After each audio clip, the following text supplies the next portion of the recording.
Muy bien, Ignacio. Muchísimas gracias. Ahora tenemos al siguiente ponente, que es José Antonio Aparicio Florido, el licenciado en Filología Clásica por la Universidad de Cádiz, especialista en Protección Civil y Emergencias por la Escuela Nacional de Protección Civil y máster en Protección Civil y Emergencias por la Universidad de Valencia.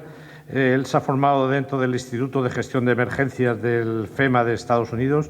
Entre el 2009 y 2011, presidente del Instituto Español para la Reducción de los Desastres, que ha organizado numerosas cosas aquí, miembro de la Asociación Europea del Número de Emergencias 112, profesor de la Escuela Nacional de Protección Civil en la Escuela de Seguridad Pública de Andalucía.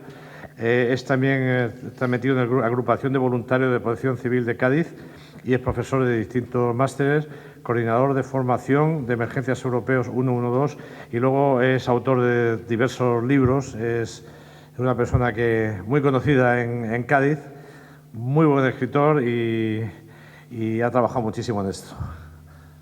José Antonio.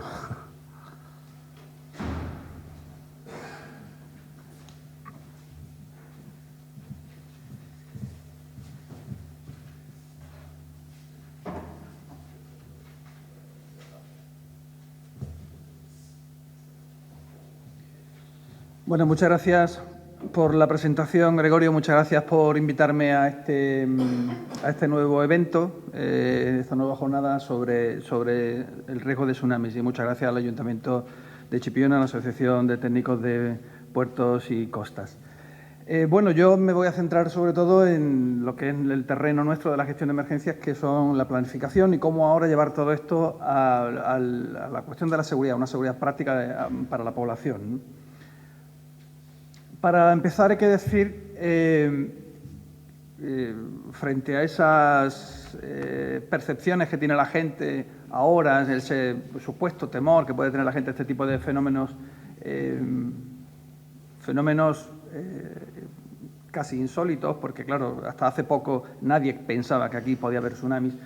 Hay que decir que no todas las fallas generan tsunamis, eso para empezar. No todas las tienen que tener unas ciertas características para que genere tsunami. Incluso en esas zonas donde existen fallas que generen tsunamis, no todos los terremotos que se producen en fallas tsunamigénicas generan tsunamis.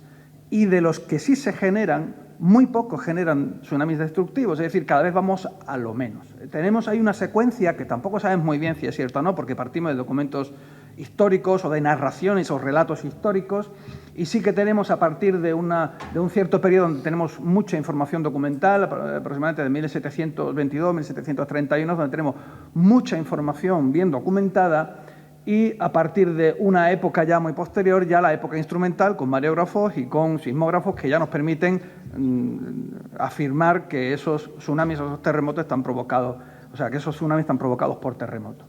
No es que haya más tsunamis ahora, no es que haya más terremotos ahora, simplemente que tenemos mucho vacío documental.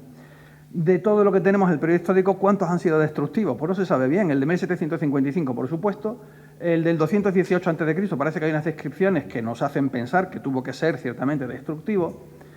Y luego otro que incluso se pone en duda, que es el del siglo IV, aunque yo he puesto en el segundo 218 a.C., realmente es el 382 después de Cristo. Hay una errata ahí en el PowerPoint, justamente antes del terremoto del año 957. Pero hubo un terremoto también el 28 de febrero de 1969, que fue invisible. Nadie se acuerda del terremoto, o sea, del maremoto de 1969, pero los mareógrafos lo registraron, es decir, a verlo lo hubo. ¿Cuántos maremotos invisibles como el de 1969 ha habido en el tiempo? Y no se han documentado y no existen relatos. Es decir, ¿cuál es la recurrencia real de los maremotos en el pasado? No lo podemos decir. No podemos decir que ha habido muy pocos. Puede haber habido muchos, no todos destructivos, evidentemente. Pero puesto que ha habido, y yo estoy convencido de que ha habido muchos tsunamis invisibles, realmente, y teniendo en cuenta el caso de 1969, ¿qué nos debe preocupar más? ¿El tsunami o el terremoto que lo genera? Los terremotos generan unos riesgos en cadena y el tsunami es una parte de un riesgo en cadena. El tsunami no va a venir solo, evidentemente. Algo va a generar. Tiene que haber un elemento que desencadene el tsunami. Por tanto, el tsunami forma parte de el maremoto forma parte de un riesgo en cadena, pero puede haber otros muchos riesgos encadenados y la planificación lo tiene que considerar. No podemos tener un plan para cada cosa porque el día que haya un efecto en cadena vamos a tener que activar 5 planes con 5 comités asesores, 5 comités de operaciones y el alcalde yendo a cada comité porque es la forma en que se está planificando todo. Volvemos a lo mismo. ¿Qué nos tiene que preocupar más? El tsunami, el terremoto y cómo abordamos ahora el riesgo en cadena desde la planificación, que tiene que contemplar una sumatoria de consecuencias potenciales de cada uno de los riesgos en ese mismo momento. Aquí tenemos, por ejemplo, el escenario de Lisboa en 1755. Un terremoto genera un tsunami y al mismo tiempo el terremoto provoca unos incendios. El tsunami no provoca los incendios, lo provoca el terremoto. Se produce una serie de colapsos que lo produce el terremoto y pánico generado en la población, pánico descontrolado. En el caso del mismo terremoto y desde una población como Cádiz, el terremoto no genera incendios, genera también pánico entre la población, la gente sale a la calle, es un cuadro de la época. Se producen algunos colapsos, pero no muchos, con lo cual el riesgo sísmico realmente de 1755 en Cádiz prácticamente es poco significativo, pero sí genera un tsunami importante, tan importante como el de Lisboa. En el terremoto de 1969, el terremoto genera muchos colapsos de edificios, sobre todo en la zona del Algarve y en Huelva, genera pánico generalizado en lugares como Sevilla, donde la gente instintivamente se va al campo, rodea el campo del Benito Villamarín, se va al campo del Sevilla, del Betis, se van al Parque de María Luisa, allí acampan esa noche, esa imagen es de Sevilla, la gente con sus mantas, estaba lloviendo, les daba igual, allí se ponen ellos. Y se produce también, por ejemplo, en zonas de Portugal, un blackout, es decir, un apagón que deja sin servicio las centralitas telefónicas, que por cierto quedan colapsadas. En fin, hay una serie de eventos en cadena, depende de cada terremoto y de cada situación y de cada localidad. Las consecuencias del efecto en cadena, la que más nos preocupan a nosotros, los gestores de emergencia, es la respuesta de la gente, porque la respuesta de la gente puede ser peor que el propio efecto en cadena o el propio terremoto, el propio maremoto. Aquí vamos a ver un vídeo muy interesante del caso de Portugal, donde la gente, después del terremoto y viendo que colapsaban muchísimos edificios, empiezan a producirse incendios. El día 1 de noviembre, todas las velas encendidas, Día de Todos los Santos, la gente se va al Terreiro do Pazo, se va a la plaza pública general, no saben que viene un maremoto porque nadie les había informado de que estas cosas pueden generar tsunamis. El tsunami llega a esa plaza pública y la gente que había ido a refugiarse allí pues termina ahogada. Es decir, el problema del ahogamiento fue que la gente no sabía qué hacer y se van a un espacio público y lo que encuentran es la zona del río. Luego, nos preocupa muchísimo la actitud de la gente ante el riesgo. Y las autoridades públicas no pueden salvar a todo el mundo. La gente tiene que poner algo de su parte. Nosotros podemos ponerle información, pero la gente tiene que ayudar un poco, ¿vale? La actitud ante el riesgo, porque hemos hablado de la ocurrencia de los tsunamis, ahora vamos a hablar ahora de las ocurrencias de la gente ante un tsunami. La actitud ante el riesgo puede ser de varios tipos. La primera, exponerse directamente, el efecto selfie. Ahí tenemos en la calle de La Palma, frente a la iglesia de La Palma, en la zona de primer impacto directo del tsunami, pues gente que sale a rezar y a pedir a la Virgen que por favor que el agua se quede ahí, que retroceda, ¿vale? Ese es el caso de exposición, ¿vale? Tipo selfie. Luego tenemos el caso del confinamiento, que es un confinamiento, bueno, intuitivo. La gente tiene miedo y dice voy arriba, cuanto más arriba pueda, mejor. Y entonces hay gente que sube a la primera planta, gente que sube a las azoteas y cuanta más alta esté la azotea, mejor. Lo que no se asoma es nadie en la planta baja. Eso es una cosa que te da el instinto porque en esa época nadie informó a nadie. Evidentemente veían el agua y lo que pudieran hacer es subir en vertical. Y luego tenemos gente que se ve ahí detrás junto a la parroquia que sale huyendo de la ciudad. Porque la gente pensaba que el terremoto estaba ocurriendo solamente en Cádiz, pero no ocurría en el resto del país.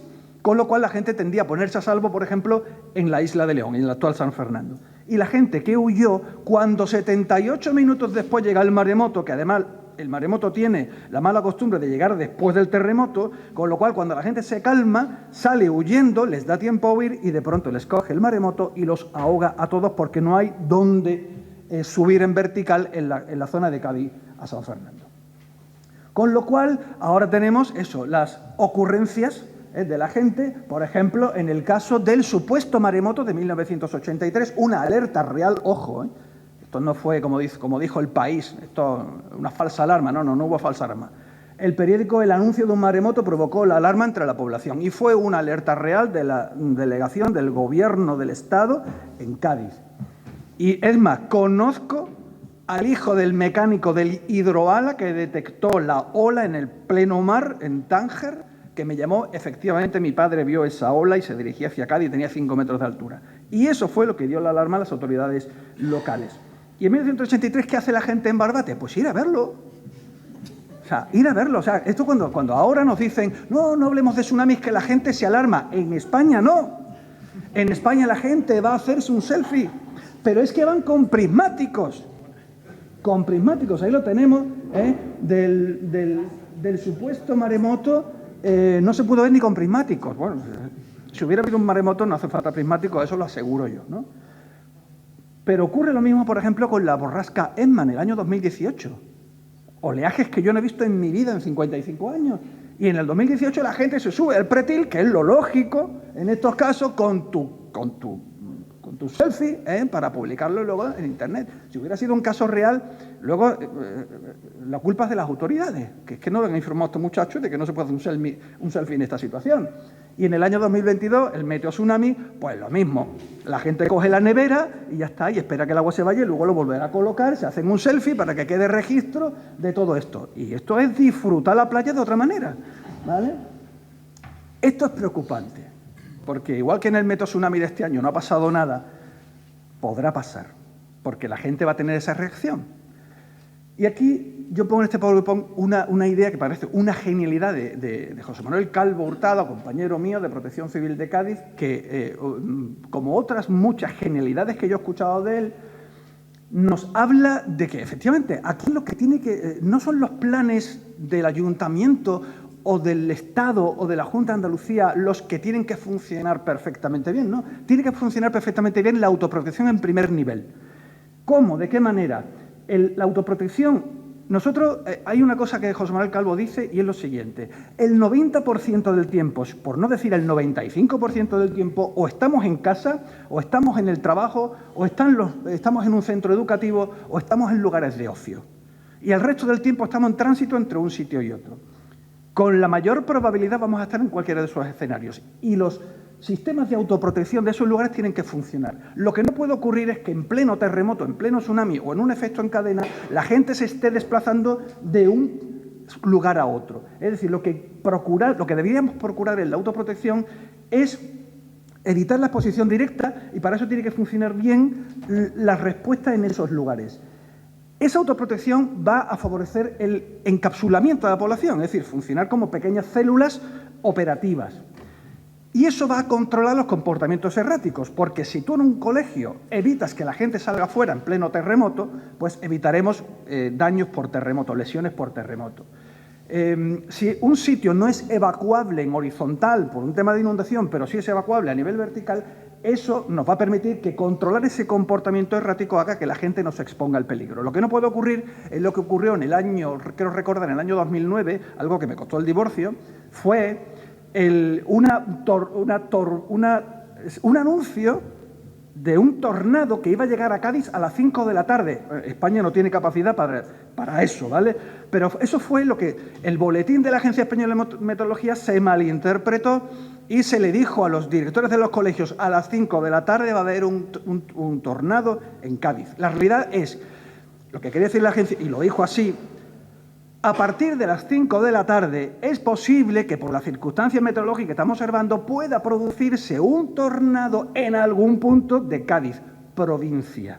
Y eso se convirtió a las 5 de la tarde en un tornado en la ciudad de Cádiz. Bueno, la gente salió en estampida, un colapso de coche, mi mujer llamándome por la niña, digo, no, tú te quedas en el trabajo, yo me quedo en el trabajo y la niña se queda en el colegio, ¿vale? Porque no creo que el director la saque a la calle en pleno tornado.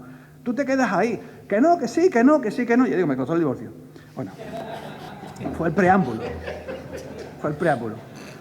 Pero lo cierto es que me costó una discusión. Logré tener razón por primera vez en mi matrimonio. Logré tener razón. Y a las 5 de la tarde fuimos a por la niña, no había tráfico y fue la primera vez en mi vida que aparqué en la puerta del colegio, ¿vale? Porque yo sabía que evidentemente eso no iba a ocurrir, ¿vale? Bueno, pues esto es lo que tenemos que hacer. Esto es lo que tenemos que hacer, ¿vale? Y para eso están los planes de autoprotección. En todo momento tiene que evitarse el reencuentro, porque eso es lo que va a poner a la gente en peligro, en plena exposición, en la calle, con un colapso de tráfico absoluto. Ahora bien, cada célula de este enjambre tiene que saber si confinar o evacuar. Ahora bien, ¿cómo podemos hacerlo? Hay dos modelos, ¿vale? Modelos de evacuación y modelos de confinamiento. Tenemos un modelo de evacuación que puede ser o bien vertical o bien en horizontal, como se está planificando doblemente con el Tsunami Ready. Se está planteando qué zonas son confinables en vertical, qué zonas son necesariamente evacuables en horizontal, incluso se han designado ya puntos de encuentro en lugares seguros. Y luego tenemos el confinamiento. El confinamiento puede ser un confinamiento en altura o puede ser un confinamiento horizontal. Por ejemplo, si tenemos un incendio en un establecimiento comercial que tiene 200 metros de largo, no hace falta que todo el mundo salgamos del centro comercial. Hay que irse a la parte segura, porque a veces un edificio no es evacuable, porque a lo mejor el riesgo, el incendio está en la misma salida y no podemos bajar o el mismo hueco de escalera es intransitable porque está lleno de humo. Con lo cual, en esos casos, pues habrá que confinarse en un punto aislado, cerrar puertas y evitar entradas de respiradero de aire. Con lo cual, hay que saber, cada lugar de autoprotección tiene que saber qué hacer y practicarlo previamente. Porque lo que puede ocurrir también es que si planificamos una mala evacuación, pasará como lo de Lorca. Todo el mundo se arrima a la fachada. Si planteamos una ruta de evacuación arrimada a fachada, pues puede ocurrir que la gente muera por los propios cascotes que salen disparados de las mismas fachadas. Puede ocurrir también, por ejemplo, que en una evacuación horizontal, como se hizo en Cádiz en 1755, pues se produzca hoy en día un colapso circulatorio y entonces la gente quedará expuesta sin poder ir hacia adelante ni hacia atrás. Ahí tenemos algunos efectos de lo que hizo el mar en 1755. Lo que hay arriba son unos muros de una calzada sobreelevada, sobre muros, o sea, tipo arrecife, volcados por el tsunami. Ese es el nivel del impacto de un tsunami como el de 1755. Y abajo cómo quedó el fortín. Es decir, la costa va a quedar verdaderamente asolada. Aquí tenemos una cartografía de 1757 en la que se observan que incluso el mar no solamente rompe esas infraestructuras, sino que además hace canales de agua que conectan la bahía interior de Cádiz con el Atlántico. Este es el nivel de impacto. Y aún así hay que decirle a la gente que hay supervivencia, porque este cabrero se salvó. Se salvó, cruzaba el río Arillo, se agarró un matorral, las cabras se fueron ahogando por el río Arillo, el gorro también lo perdió, el pobre hombre, pero se salvó. Fue el primer selfie que conozco yo en la historia, ¿vale? Y fue un exvoto a la Virgen de Alcalá de los Azules, ¿vale? A la Virgen de los Santos, que le salvó del maremoto. Hay supervivencia posible incluso en estos casos, ¿no? Pero hay que evitar tener que hacer eso, ¿vale? Dentro de las normas de autoprotección que hemos hablado, pues esas normas de autoprotección de cada lugar en el que estamos, en ese 90% del tiempo, tiene que contemplar los riesgos previsibles, no solamente el incendio, los riesgos en cadena.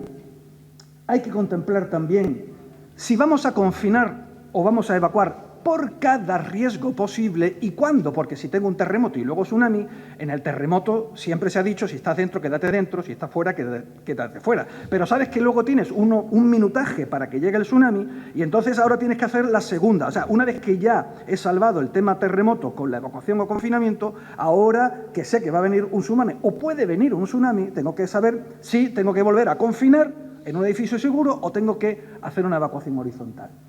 Para el confinamiento, tener en cuenta las áreas que son confinables y las que son zonas de confinamiento, hay que determinarlas, hay que distinguirlas, determinar cuáles son las rutas de evacuación horizontal en el caso de tener que practicarlo y los puntos de concentración, y luego prever que puede ser una duración prolongada del fenómeno y con lo cual, como me pasó a mí con el tornado, oye, lo mismo tenemos que esperar más horas de las que la niña debería estar en el colegio, ¿vale? Y esperar, prolongar ese tiempo. Y luego disponer un canal de comunicación con familiares y amigos para decir, oye, estoy bien, no vengas, estoy bien, no vengas, estoy bien, que se comuniquen, no, estoy bien, para que no se quieran mover. Ya estoy en la penúltima diapositiva, ahora estamos en la emergencia local, ¿vale? En este caso, ¿qué es lo que tendrían que hacer las autoridades? Pues lo mismo, tener en cuenta los riesgos previsibles, el riesgo en cadena, confirmar o cancelar los avisos, porque es muy importante que si hay que cancelarlos, se cancelen para que la gente vuelva a la normalidad y no mantengamos esa angustia durante mucho tiempo, porque la mayor parte de los avisos de tsunamis que vamos a recibir, viendo la recurrencia, es que no sean catastróficos, y eso hay que anunciarlo. Valorar y decretar suspensión de actividades, porque ha habido sitios donde ha habido auténticos temporales y diluvios y el partido de fútbol no se suspende, el teatro no se suspende, la actuación de fin de año no se suspende. Suspender las actividades automáticamente. No podemos dejar que la gente siga con ese plan previsto. Predeterminar las rutas de evacuación y puntos de encuentro. Prefijar los puntos de adquisición y distribución de alimentos, porque van a hacer falta, es decir, dónde están los supermercados que nos pueden alimentar. Prever lugares de albergue para que la gente no vaya al estadio Villamarín, sino que vaya a un sitio que sepa que existe. Disponer de canales de difusión masivos para poder transmitir las alertas o cancelarlas y acelerar el restablecimiento de los servicios básicos. Y esta ya como conclusión, aquí tenéis más o menos lo que hemos visto. Es decir, prever el riesgo de cadena, tener en cuenta lo del confinamiento y evacuación, cuándo hacerlo y sobre todo que la autoprotección está la clave del encapsulamiento de la población. No podemos permitir que la gente esté reencontrándose en pleno fenómeno donde, precisamente del que estamos hablando de hoy, el peligro está fuera, no necesariamente dentro. Así que nada, espero que haya sido de vuestro interés y muchas gracias por la invitación.